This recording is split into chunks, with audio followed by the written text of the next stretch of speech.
Voilà ma boîte à outils. Je vais juste rajouter dessus, si on avait un exercice de puissance, on aurait P qui est égal à W sur delta T.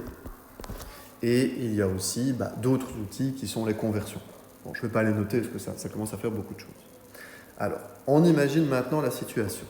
On est dans un aéroport, il y a des bagages qui se déplacent à vitesse constante. Ah, ça, c'est intéressant. A priori, ils sont en MRU. Bon, peut-être que ça va être utile. Voilà. Tu vois, j'essaye de repérer un peu des choses là comme ça qui te sont dites directement. Calcule le travail du poids. Donc, il faudra représenter le poids, ça c'est sûr dans mon schéma, d'une valise de 20 kg pour un déplacement de 5 mètres en montée et 15 degrés par rapport à l'horizontale. Il y a un petit B, c'est la même chose, je vais me contenter du petit A ici. Ok. Alors, moi, si on parle d'horizontale, tout de suite, je prends le réflexe de dessiner une horizontale. Hop. Voilà. Donc, voici mon horizontale. On me dit qu'on va monter sur un tapis roulant qui est en train de grimper et on monte de 15 degrés.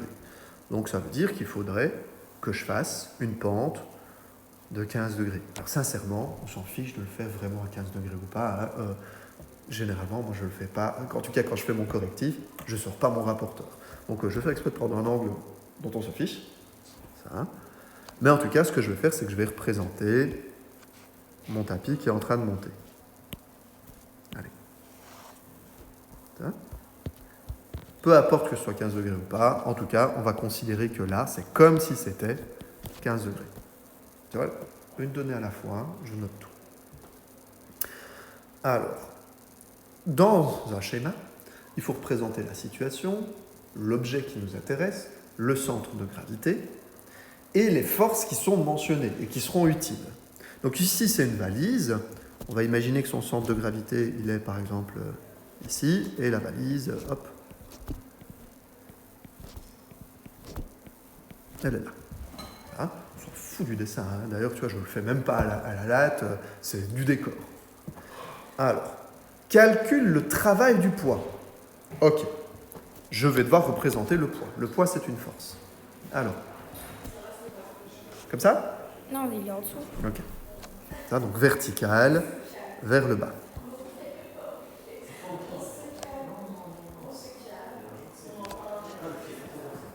Voilà. Alors, par rapport à la longueur des flèches, on s'en fiche un peu. Sauf si je te dis attention, sois cohérente, ou alors, je ne sais pas moi, ou que je te dis que la longueur des flèches est importante. Mais si ce n'est pas le cas, tu t'en fiches un peu. Il faut juste éviter de faire des flèches qui font juste un carré de long, parce que sinon on ne s'y retrouve pas. Il y a un truc que j'ai oublié. Le G avec le Ok, ça va. Très bien. Pour faire un exercice sur le travail et la puissance, c'est clair qu'il faut que je représente des forces qui sont utiles, mais il y a un autre vecteur qu'il faut qu'on monte. Toujours. Qui n'est pas une force. Tu te souviens duquel ? Non. Le déplacement. Ah. Ça va ? Alors le déplacement, je vais le représenter comment ? La valise, elle monte. Elle monte. Comme ça ? Non, vers... Parallèle à la courbe. Ça, bon, je fais exprès d'être bête. Hein. Alors. Voilà. En vrai, le déplacement, on n'est pas vraiment obligé de le faire démarrer du centre de gravité, puisque ce n'est pas vraiment une force. Enfin, c'est pas une force. L'avantage de l'y mettre, par contre, c'est que du coup, il y a ça qui va être visible, qui est l'angle qui nous intéresse. Donc attention, dans cette formule-là, le alpha, c'est pas n'importe quel angle. En l'occurrence, c'est pas 15 degrés, c'est pas ça. Oups. Donc, ce n'est pas ceci. C'est l'angle, c'est toujours l'angle qui est entre le déplacement et la force qui nous intéresse. Donc le déplacement, il est ici. La force qui nous intéresse, elle est là. Donc l'angle qui nous intéresse, c'est celui-là. Et ça, ce sera le fameux alpha. Est-ce qu'il vaut 15 degrés ? Non. Non. Mais le fait d'avoir planté le décor va nous permettre de trouver combien il vaut.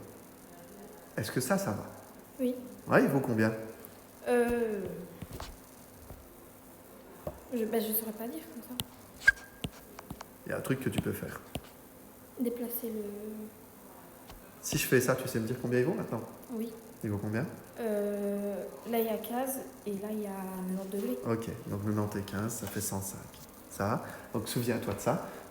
un repère, donc une horizontale, une verticale, tu peux les déplacer où tu veux pour que ça t'aide dans ton schéma. Ça. Je vais le bouger pour que ce soit plus lisible. Mais sinon, toi, tu le fais avec ta règle. Quoi. Donc ça fait effectivement 90 plus 15. Ça fait donc 105 degrés. Ok. Ça va pour la construction du schéma? Non. En fait, on a fait le plus dur.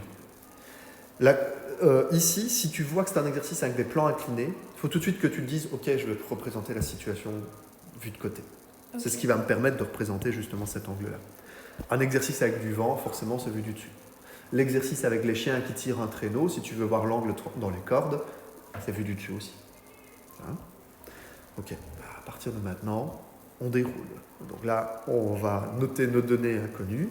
L'avantage de faire le schéma au début de l'exercice, c'est qu'il m'oblige déjà à me servir de pas mal de données, et c'est déjà un peu un inventaire des données que j'ai fait, mais il n'est pas complet.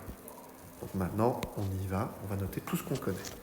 Alors, calcule le travail du poids. Ok, on cherche W. En soi, les calculs, ça va. C'est vraiment juste le schéma que j'avais pas compris comment on faisait. Ça va? Oui. Bah, si tu veux, on s'arrête là, alors. Pas de problème. Ah ouais, je pense.